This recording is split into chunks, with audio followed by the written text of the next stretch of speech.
આજ તો બ્લોગ ચાલુ કરી દીધો સીધો સૂર્ય દાદાના નમસ્કારથી. તો કીધું પહેલાં તો નમસ્કારના ચમત્કાર કરીએ.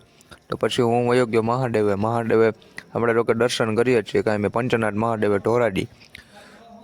પછી આપણે પહોંચી ગયા આઈટીઆઈ આપણે મેં તો કે ડેઈલી જવાનું જ હોય છે ડેઈલી. પછી અમે નીકળી ગયા ઘડીક પાછા દફતર બખ્તર મૂકીને પાછા આવી ગયા બહાર આવીને ઘડીક પછી જમી લઈને પાછા નીકળી ઘરેથી આપણે પહોંચી ગયા પહેલાં બસ સ્ટેન્ડે પહોંચ્યા છીએ અત્યારે ઘરે આપણે પહોંચી ગયા છીએ.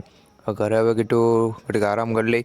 આરામ કરીને ઉઠી ગયા. આરામ હવે ઘડીક કરી લીધો એટલે આપણે નાસ્તા પાણીમાં આવી ગયા. આપણે ખાવા પીવાનું છે કે બાકી હવે આવી ગયા આપણે શેરીમાં આપણે જોઈ શકો આપણે કેવું હતા એ માટે છોકરા હતા. પછી આવી ગયો હું ઘોડીને આપણે કારણ કે હમણાં ઠાણ દીધું હતું એના લીધે ઘોડી પાસે આવ્યો હતો. પછી હું આવી ગયો મંદિરેથી સનસેટનો વ્યૂ એક નંબર આવતો હતો. તેને પણ આપણે કેપ્ચર કરી લીધો. મેં કીધું કાંઈ વાંધો નહીં, આપણું મંદિર પણ સરસ મજાનું દેખાય છે, એને હોટ લઈ લઈ.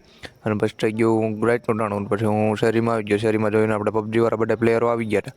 પછી ટાપવા આવી ગયા. પછી અમે કીધું આજનો બ્લોગ અહીંયા જ એન્ડ કરીએ. તો ગમ્યો હોય તો લાઈક કરજો, સબસ્ક્રાઈબ કરજો ને જય માતાજી મિત્રો.